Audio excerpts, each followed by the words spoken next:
Hi, everybody. I know that it's spring break, but I thought I'd go ahead and open up the next unit for you so that you could kind of get started if you wanted to.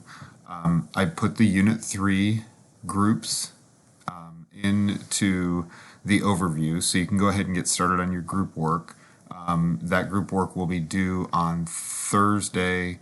That's going to be April 2nd.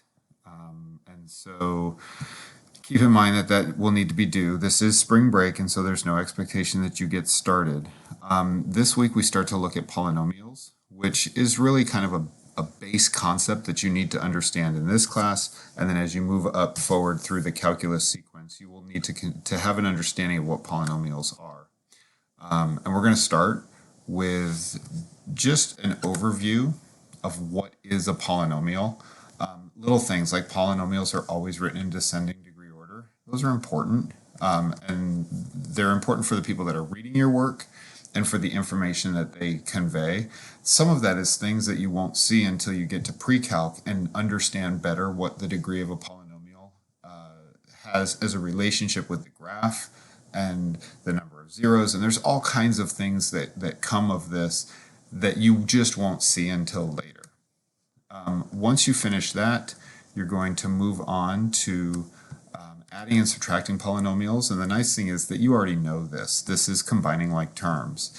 There is a little bit of something that you need to be aware of, and that is as you're subtracting polynomials, one of the places where people run into problems is when you go to subtract a polynomial, we can also think of that as adding the opposite.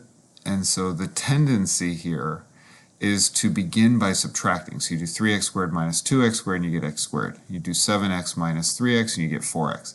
And then you do negative 6 and negative 4 and you get negative 10. And that's the wrong answer. And it's because as you're going through this process of combining like terms, your brain kind of switches off the recognition of the subtraction. And so the easiest thing to do is to change the sign of each of the terms of the second polynomial to be their opposite, right? Because subtraction is the same as adding the opposite. And so change the positive 2x squared to be negative x squared, change the positive 3x to be negative 3x, change the negative 4 to be positive 4, and then combine like terms through addition, and you're much more likely to get them right. Okay? Take your time, look at that content. And then we're going to finish off the week with subtracting, nope, not subtracting polynomials, sorry. We're going to finish off the week with multiplying polynomials. And there's 3 different ways for you to multiply polynomials. And I'm going to show you all 3 ways. Honestly, the best thing for you to do is to practice and see which one works the best. And so one of the methods is to kind of use this brute force method of just, I'm just going to multiply every term of one polynomial times every term of the other. And it can get complicated to work through.